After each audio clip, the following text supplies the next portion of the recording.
পতাকার 5 রং। সুকান্ত আচার্য। বলো তো দেখি পতাকায় মোদের কয়টি রং আছে? শিক্ষক এসে শুধালেন হেসে দ্বিতীয় শ্রেণীর কাছে। একসাথে মিলে সব ছেলে বলে চিৎকার করে জোরে, 3টি বর্ণ রয়েছে রাঙানো জাতীয় পতাকা জুড়ে। শ্রেণীর পিছনে বেঞ্চের কোণে শিশু ছিল এক বসে। পতাকার মাঝে 5 রং আছে, বলল সে মৃদু ভাষে। কথা তার শুনে বাকি শিশুগণে হেসে খায় লুটোপুটি। শিক্ষক রেগে বললেন হেঁকে, বোঝাও কি করে 5টি?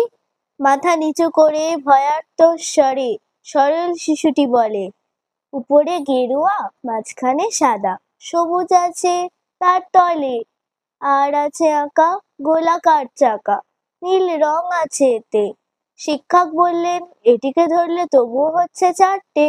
অবুঝ শিশুটি বলল তখন, রং আছে আর এক, লাল লাল চোখ, দাগ দেখা যায় ওই পতাকার মাঝে।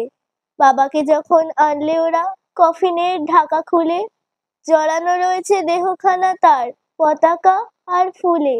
রক্তের দাগে ছিল লাল ছোপ ওই পতাকার মাঝে। এই নিয়ে মোট হলো 5টি। এবার তো ঠিক আছে? সরল শিশুটির জবাবখানি কাঁপিয়ে দিল বুক। অশ্রু এলো নয়ন ভরে, শুকনো হলো মুখ। আজও যারা দেশের জন্য করছে বলিদান, স্বাধীনতার শহীদ সম তাদের অমর প্রাণ। হয়েছি স্বাধীন, পেরিয়ে গেছে 70টি বছর, দেশ বাঁচাতে যাচ্ছে যে প্রাণ, রাখছি কি তার খবর? নমস্কার।